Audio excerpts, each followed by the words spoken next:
All right, and the veil has been lifted, and live from the Kenyan capital, Nairobi, you're just in time for the EBRU Prime Time News on the 7th day of March 2023. My name is Emmanuel Kutosi, here with the latest on matters happening in the country and also beyond our borders. But first, a highlight of tonight's top stories.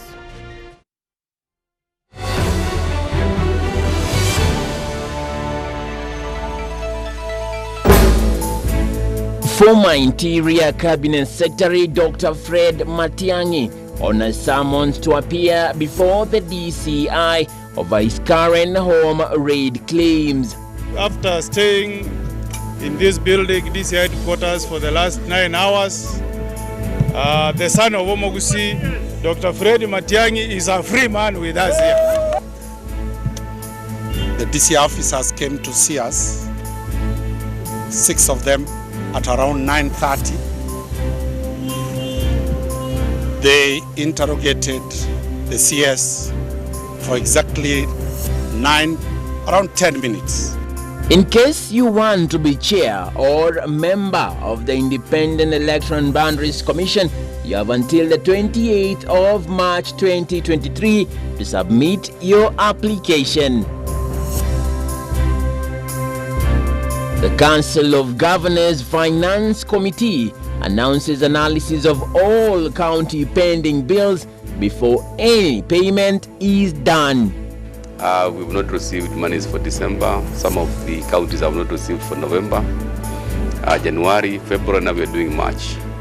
So if the national government delays to disburse monies to the counties, definitely at the end of the financial year, you will find you have obligations which have not been paid for, and now this will give rise to the pending bills.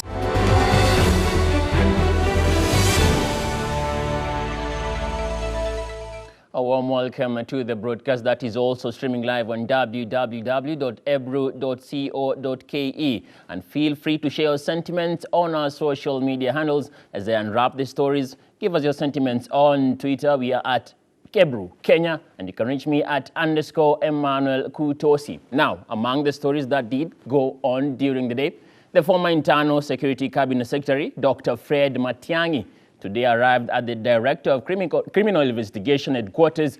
Matiang'i has been questioned regarding allegations of publishing false information. His appearance following a DCI summon on Monday, with the date for Matiang'i's appearance in court yet to be given. He is accused of spreading false news about the alleged attack by a group of police officers in his current residence on the 8th and 9th of February 2023. Ode Francis gets to it. After Matiang'i was summoned to arrive at the DCI headquarters at 9 in the morning, without fail, Matiang'i and his team arrived at 8:15 a.m. in the morning. After staying in this building, DCI headquarters, for the last 9 hours, the son of Omogusi, Dr. Fred Matiang'i, is a free man with us here. The DCI officers came to see us, 6 of them, at around 9:30. They interrogated the CS for exactly around 10 minutes. Some of the charges that have been brought against the former minister are publication of false information contrary to Article 23 of the Computer Misuse and Internet Crimes Act of 2018. His lawyer, Dunstan Omari, advised him not to answer any question outside the letter that required him to come to DCI on specific allegations. The questions they were asking were related to his properties, and we completely advised the CS not to respond to anything outside what the summons were. We advised the CS to invoke Article 49 to remain silent and not to answer anything. The CS complied with our directions. We took a record, 15 minutes, to respond to the issues that they wanted us to respond to. And From around 10 o'clock up to now, we have just been locked in the boardroom. After a 10-minute interrogation, Matiang'i and his lawyers were kept in an interrogation room for 6 hours without answers. After that, the officers said then they will have to consult and make a decision. They have been consulting for the last 6 hours with the CS alone. We have the other officers, the police officers are on the next boardroom alone. We have been there more than 30 times asking them to tell us what the decision is. Is the CS under arrest? Is he detained or no? After a back and forth of lawyers and DCI spies, the former minister was charged with 2 counts. And every other time we are being told they are consulting, which seems that directions are coming from outside the investigators. When we got impatient, we stormed into that office and told them that now either Waziri is under arrest or we are walking out. We are not owners of the DCI offices. Then they agreed to come and see us. After 3 minutes they came in. They gave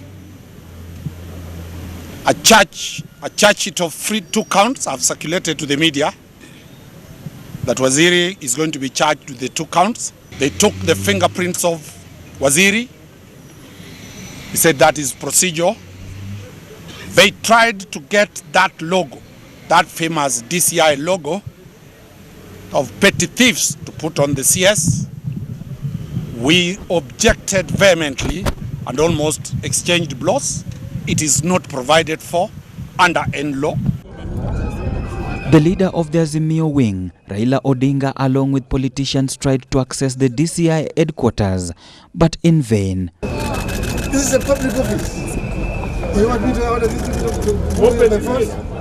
This is a public office. How can they be not allowed to see the direction? Consultation is what kind of consultations? Look here. This is a public office. And I have the right to go inside. Chief Inspector Maurice Shiraho, who is the head of investigations, brought charges against Matiang'i for 2 counts of conspiracy to commit felony and publication of false information. We are ready as and when Matiang'i is required in court as his legal team to appear with him, to defend him. But we must not allow vengeance to eat up the national spirit of our country. I've never seen a CS who leaves office and then is summoned by junior officers 4 months after transition. I've never seen a CS other than this one, the son of Omogusi, having police officers sent to his home and having his home broken into by the police. This is the first one since independence. Let the point be made here, and we made it to them, that is clear that this was not a criminal investigation. This was vendetta and witch hunt. It is also clear that the DCI were not acting of their own motion. It is clear that they were awaiting instructions on what to do with Dr. Matiang'i. That is very clear to us, and we told them as much. So far, both the DCI and the Matiang'i side have not specified whether the actual footage of the attack would be produced or the official day of Matiang'i being arraigned in court. For EBRU TV, Amode Francis.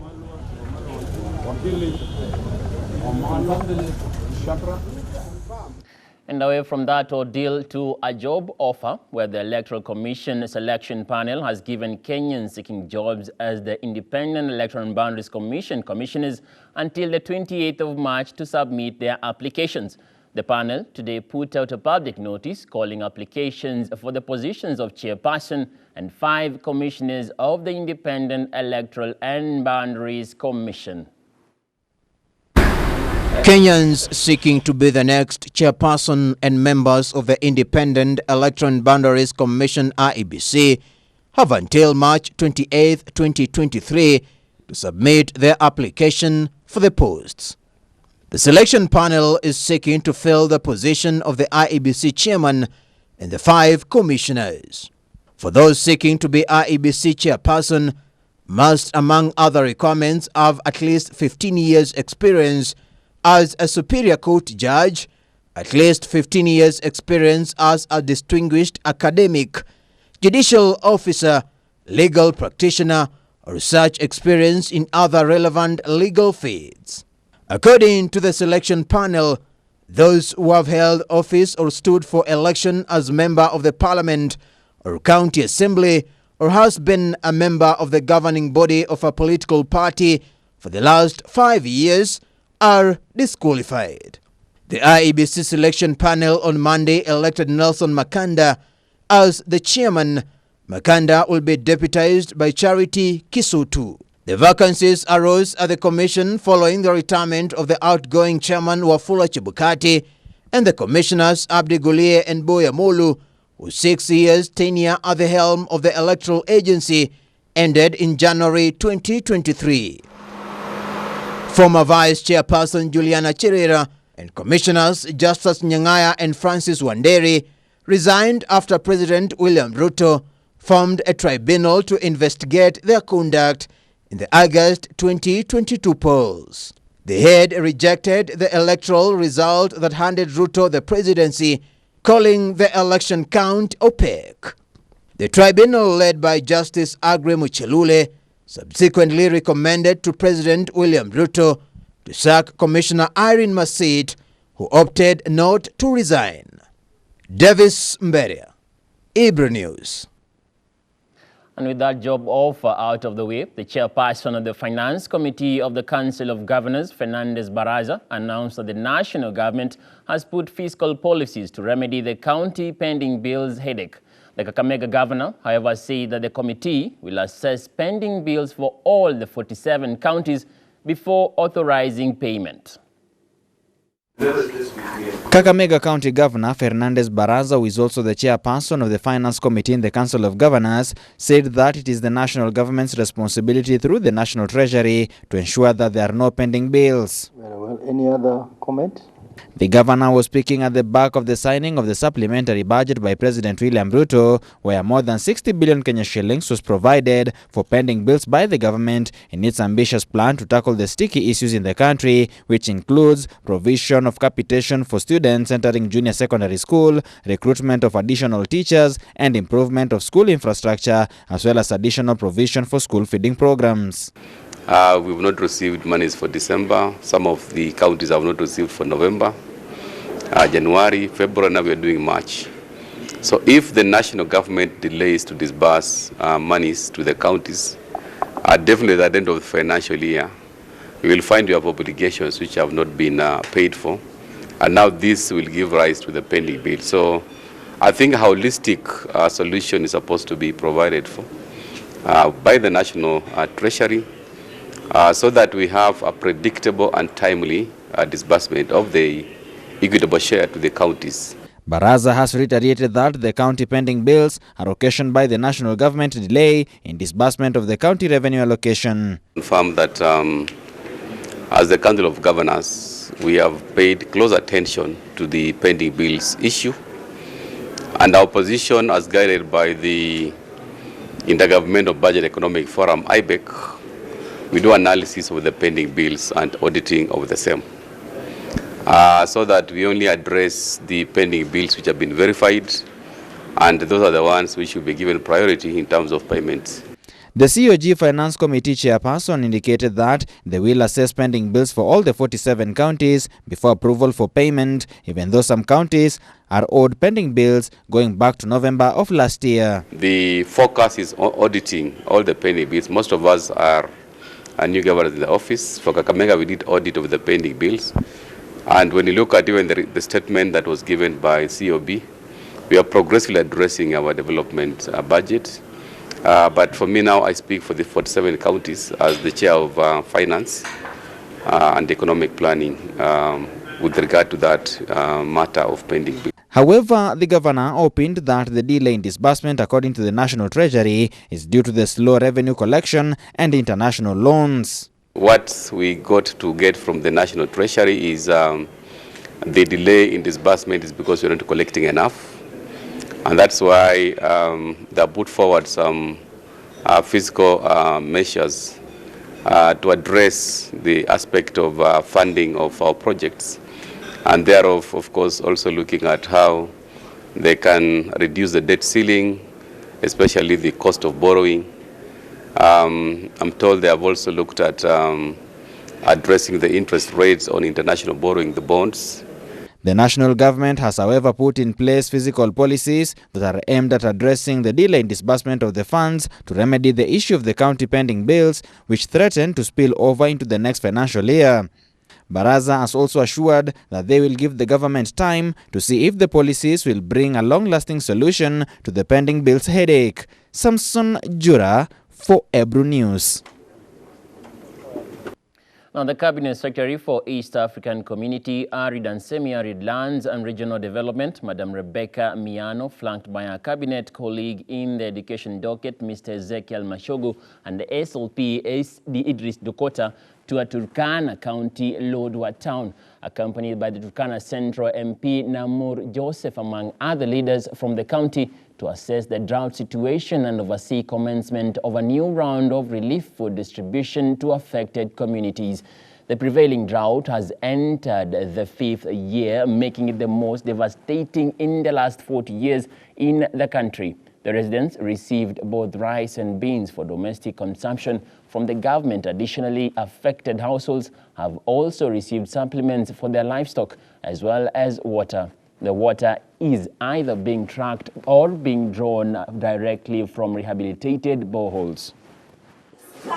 Doctors, you become engineers, Rais anataka kuhakikisha ya kwamba wakati huu wote serikali yake itahakikisha ya kwamba Wakenya, wananchi wa Turkana ambayo anawapenda, umepata ya chakula, na hiyo itafanyika.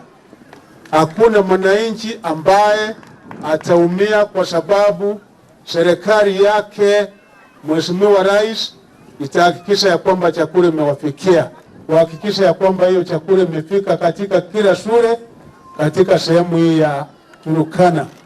Na mimi nitafanya bidii sana waheshimiwa kuhakikisha ya kwamba pahali chakula itafika ile mashule kufika wiki hii, wiki ijayo itakuwa imefika katika kila shule yetu, na county director wa education na county commissioner iko hapa wakisaidiana, na chakula iko mingi ambaye Mheshimiwa Rais ametupatia pesa ya kutosha, tumenunua, itafikia katika kila shule.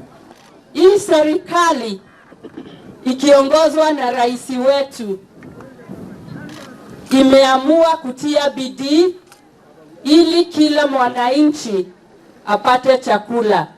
Hatutaki kupoteza mmoja wetu kwa sababu ya njaa, na ndio maana mmeona tumeleta chakula. Serikali pia inaleta maji ili wananchi waweze kupata maji. And the county government, through Kenya Devolution Support Program, is constructing a Kenya Agricultural Training College here. Na hapa Nauti na Kakamega iko karibu na River Takwet. Kwa hivyo maneno ya kutafuta chakula kwa haraka ni rahisi. Hawa wanahitaji tu msaada kidogo, upigwa jet na wataenda shambani walime wapate chakula. Now, Kenya and Japan have committed to strengthening bilateral relations between the two countries as they work on ways to balance trade between them. Deputy President Rigathi Gachagua hosted Japanese Ambassador to Kenya, Okaniwa Ken, where they discussed various modalities to improve the ties between the two nations. Presently, Kenya exports 7.8 billion shillings worth of products to Japan annually, against 127 billion shillings of imports to the country, with Japan being a great importer to the country of vehicles and electronic products, while Kenya exports a lot of agricultural produce to the country. The imbalance is one of the areas Kenya is working on as it seeks to expand its market for agricultural products in Japan. To appeal that we talk to the Japanese people to increase their flow here for tourism. You know, we have beautiful parks with the animal heritage that is not anywhere else in the world. We have very beautiful beaches down at the coast, and we like more Japanese tourists to come to Kenya. This imbalance was among the topics highlighted as Deputy President Rigathi Gachagua hosted Japanese ambassador to Kenya, Okaniwa Ken, who paid him a courtesy visit at his office in Nairobi. To assure you of our government's commitment to strengthen our relations and between the two countries and the respective people of Japan and Kenya. Mr. Okaniwa said they will work closely with the President William Ruto administration to boost the existing ties as they explore other areas of partnership, where he noted the number of Japanese investors in Kenya had risen to 100 in the last 5 years, promising to push for more investments in the country. Japan is currently Kenya's 6th largest importer of coffee, having earned the country 1.5 billion shillings in foreign exchange last year, and the DP, in his new capacity on overseeing the revamp of the sector, sought the support of the diplomat. We request that you continue supporting us in the port of Mombasa. You continue supporting us in the development of geothermal power. The DP further challenged the ambassador to promote Kenya as a good tourist destination, saying the number of tourists from Japan was still low, as he committed to the lasting relationship between the two nations.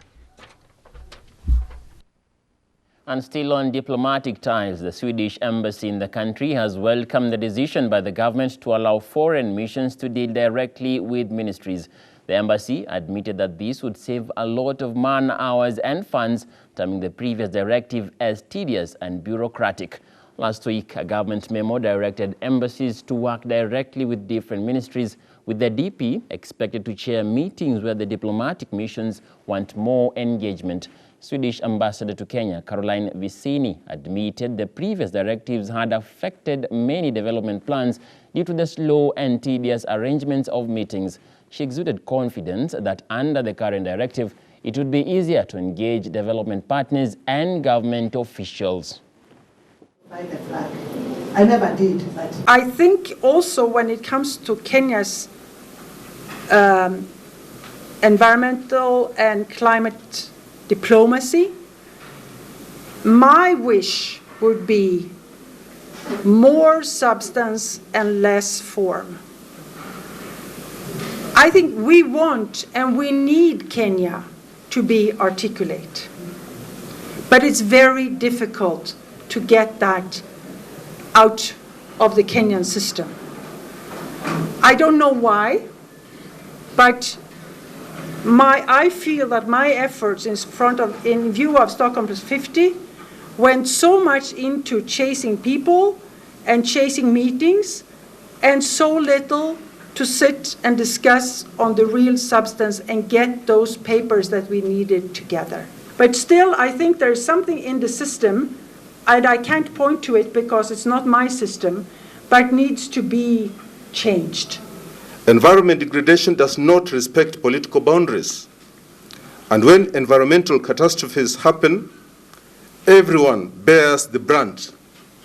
However, we in the developing regions of the world, such as Africa, tend to suffer the consequences more because of our climate-sensitive economies. Environmental issues are becoming the new subject of discussions for scientists, politicians, and civil society. Environmental diplomacy as a phenomenon of the 20th and 21st centuries developed as a reaction of the world community to the growing threat of environmental disasters. Our environment will perhaps be more impacted by our urbanization process, even probably much more than the rural situation. When I look at our country today, we have challenges, some serious challenges, particularly because of the pressure of population. When I went to secondary school in 1963 first, our population, that was the year of our independence, but our population was only 7 million. Today we are about 52 million. So you can see, the type of population pressure that we have. But Kenya has emerged as one of the premier countries in the world dealing with the issues of environmental sustainability, the issues of agriculture productivity, nutritional security, etc. The issues that are on the lips of every politician, of every country in the world now, at every conference that one attends to develop. And I think it's... Moving on, Cooperatives and Micro Small Enterprises Cabinet Secretary Simon Chelugui says the government is keen on leveraging SACCOs to deliver services to the public. Speaking during a SACCO annual general meeting in Mombasa County, the CS called on SACCOs to join and support plans for a central liquidity system for cooperatives that would facilitate them with clear checks and borrow from each other, noting that this would help them to significantly reduce the financing cost if they join the national payment system. He said the central liquidity system, if embraced by SACCOs, will reduce their reliance on banks for financing, checks processing, and electronic cash transfers. The goal is to ensure that those who have joined SACCOs and cooperatives are protected, are safeguarded. Their interests are, we ensure the SACCOs and cooperatives hold regular annual general meetings, annual delegates conference, which is part and parcel of good corporate governance, and also ensuring that members, the democracy and the members participate fully in activities of their respective cooperative SACCOs. Ours is to facilitate, and a number of things are just deepening and empowering the cooperative movement to ensure it is responsive to the emerging needs in the SACCO, in the cooperative. Well, and with that call for SACCOs to onboard in the new system, we come to a first break of the night right here on the EBRU Prime Time News. Stay tuned. I still have a lot to run you through tonight.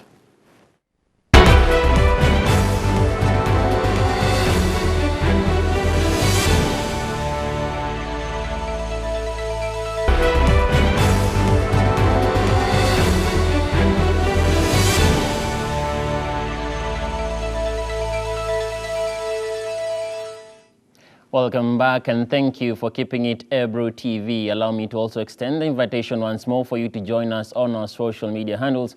We are at EBRU TV Kenya across all social media platforms. Now, the Ethics and Anti-Corruption Commission, EACC, now says that it's keenly following the ongoing audit by the counties on pending bills and ghost workers.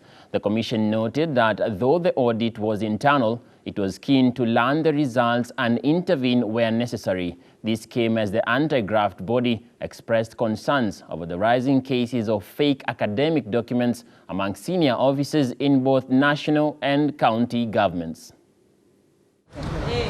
In the last couple of weeks, several county governments have engaged in an audit among their staff and pending bills running into billions of shillings.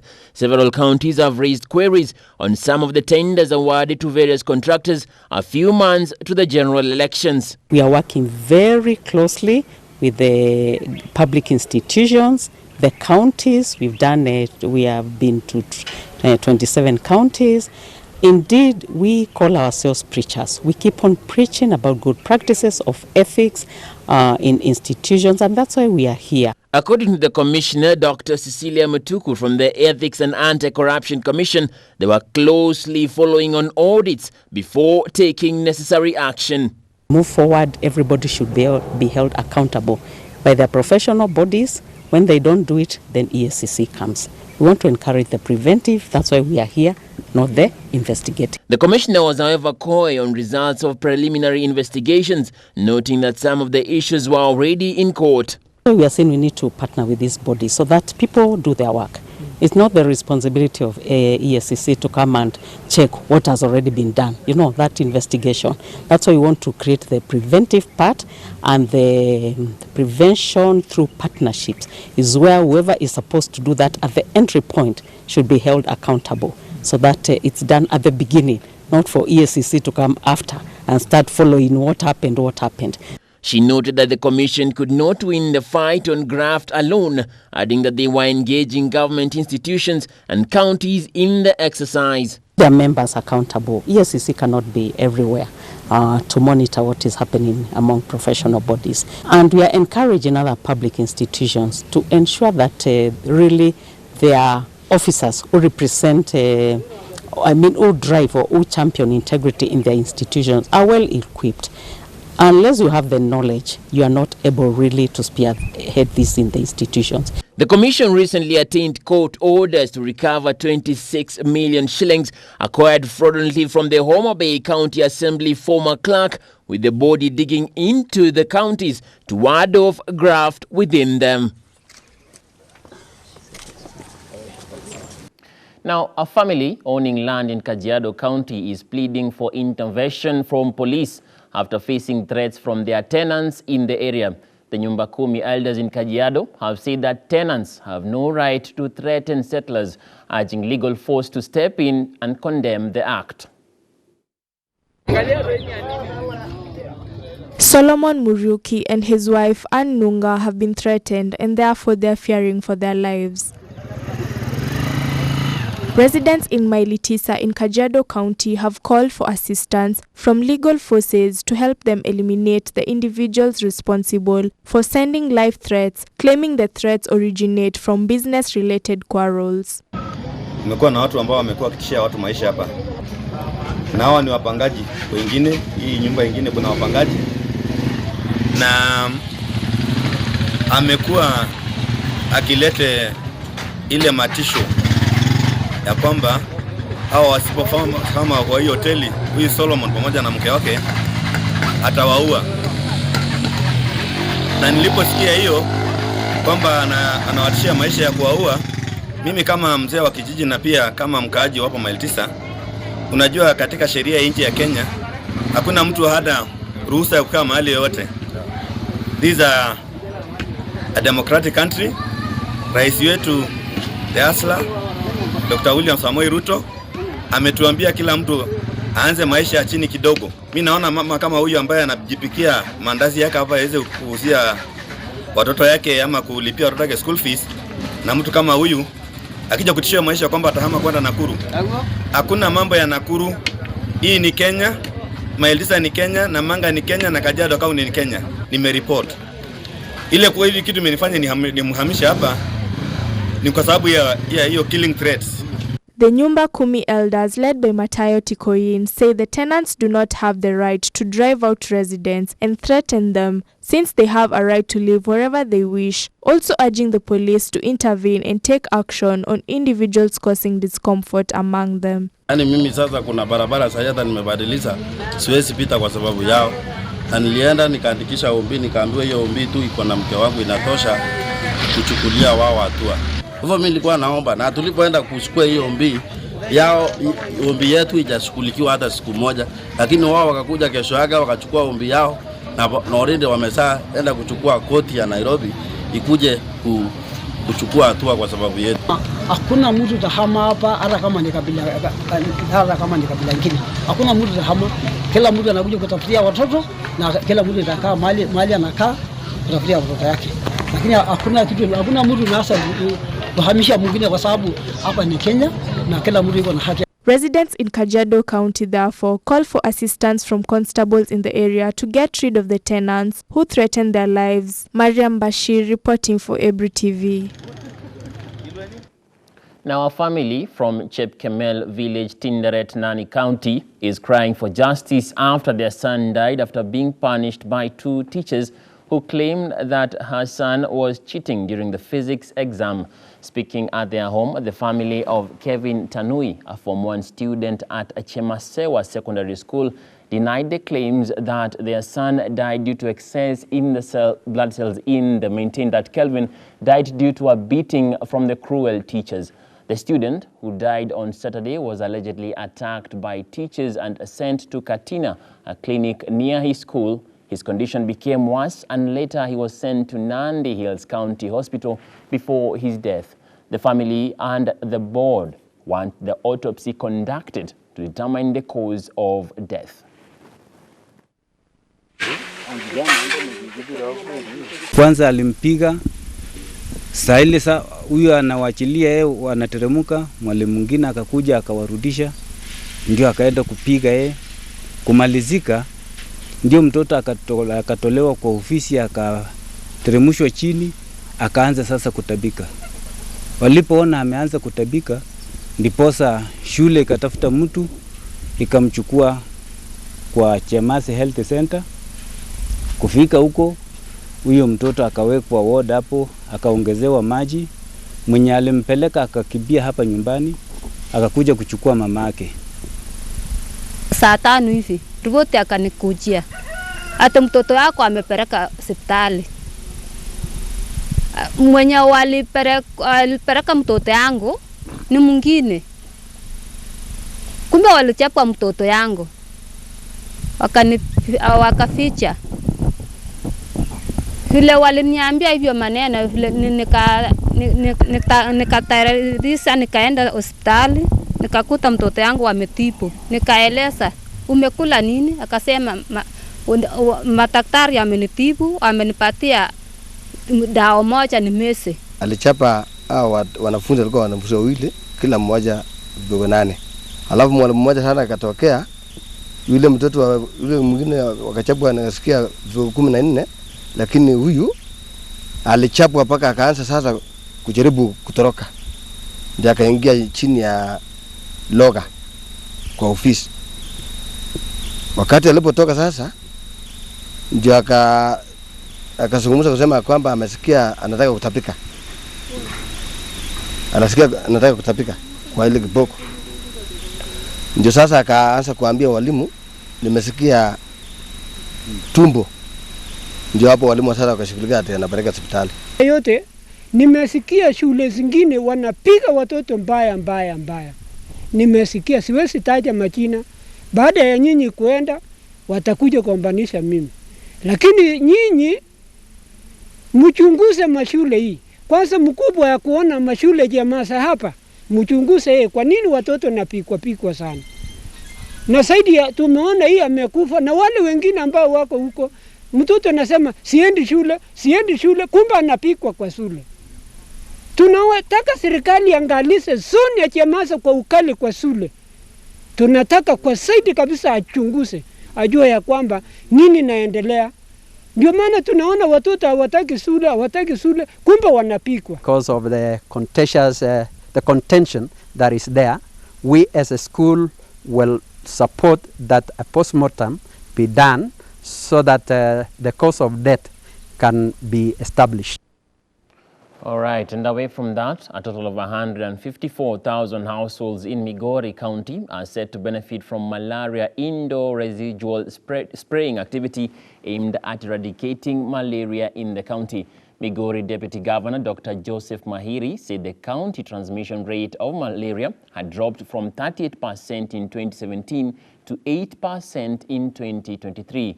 National Division for Malaria Program official Ishmael Abie explained that they have been mandated to coordinate all malaria-related activities in the country to save the lives of pregnant women and children. But make sure you do a thorough job. Project of spraying mosquitoes in our houses is going to reduce the malaria infections in Migori County. This project has been supported by the Division of National Malaria Control Program, the BMI, USAID through Kinga Malaria, and other malaria partners, namely Afya Ugafi, Impact Malaria, Breakthrough Africa, GF AMREF, and Mesha Malaria. And I want to take this opportunity to thank them all for their development partners and the national government for their initiative in supporting in the control of malaria in our region and any other parts of the country. And I've been going around about the spray and the drugs used to control malaria that are harmful, but they are very harmless. They have no any effect on human life apart from the effect in killing mosquitoes. We have been a partner of the country and specifically also Migori County. Our work is to work collaboratively with the National Malaria Program to fight malaria in this country. So the purpose of our being here today is to support the National Malaria Program and the county government of Migori to launch the indoor residue spray activity. The indoor residue spray activity is one of the key vector control tools. It involves application of spray on the walls of the houses, and in Migori County, PMI has been working with the county since 2017 in the fight against malaria, and we have seen a reduction in the mosquito population in this county. Based on the survey we did in 2015, that is Kenya Malaria Indicator Survey, the contributing factor that rises the malaria prevalence in this county is the two areas that we are not spraying because of the resource limitation, and now I think now we have other intervention that in place that we're going to imply there. That is a level source management currently carried out there. Then again, we are able to reduce malaria burden from 38% then 2017, and now we are talking of 21%. That's a reduction of almost 45%. That's again we made, and we still continue spraying until we see this malaria burden is drastically reduced. Now, from the curbing the threat that is malaria, 3 conservation groups and a squatters settlement committee at the Sabaki Estuary Magarini sub-county have accused influential tycoons of grabbing mangrove forest and hampering conservation efforts. They claim that a brother to a former powerful principal secretary had grabbed over the 40 acres of mangrove forest land, threatening to bring down the investment they have put in conserving the estuary, which is a world-renowned wetland. As the push for conserving the environment continues in the country, 3 conservation groups and a squatter settlement committee at the Sabaki Estuary in Magarini sub-county have accused influential tycoons of grabbing mangrove forest land and hampering conservation efforts.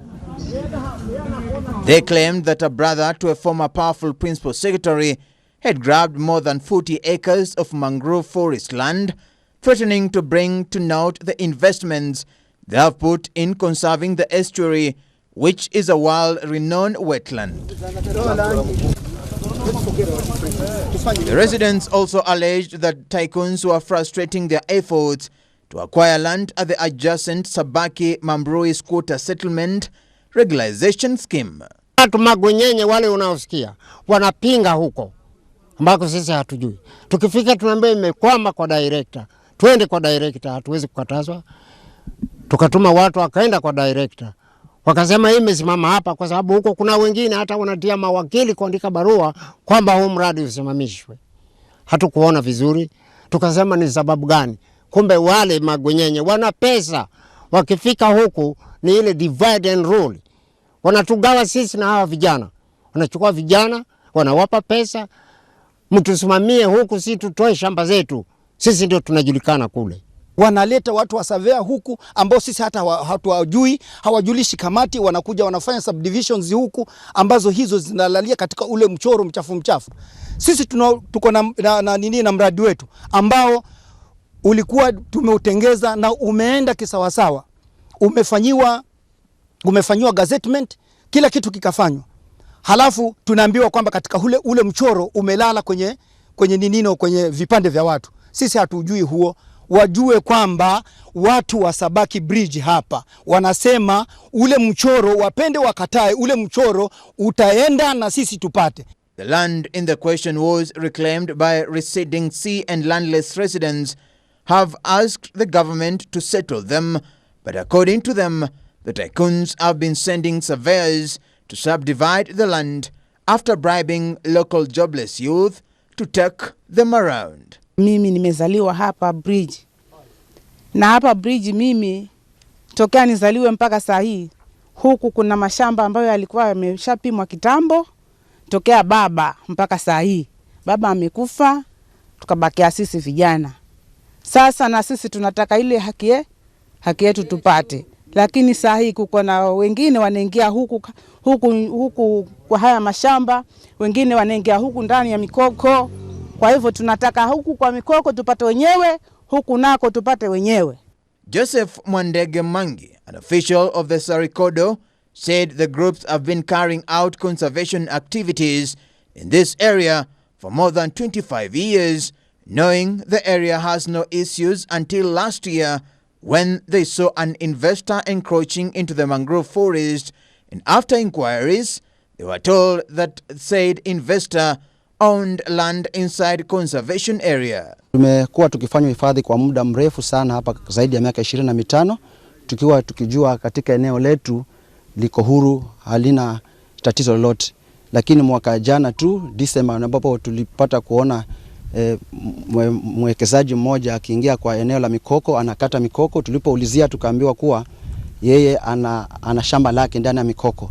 So katika kupata ufahamu zaidi akasema kuna title deed ambayo ina ekari 60 na ekari 42 ziko ndani ya mikoko. Kwa hivyo imetufanya katika maendeleo yetu ya kuhifadhi inaanza kurudi chini zaidi, kwa sababu watu wengi wamevunjika moyo kwa sababu ya kuwa hata tunapoendelea kuhifadhi hapo pahali napo ni kwa mtu.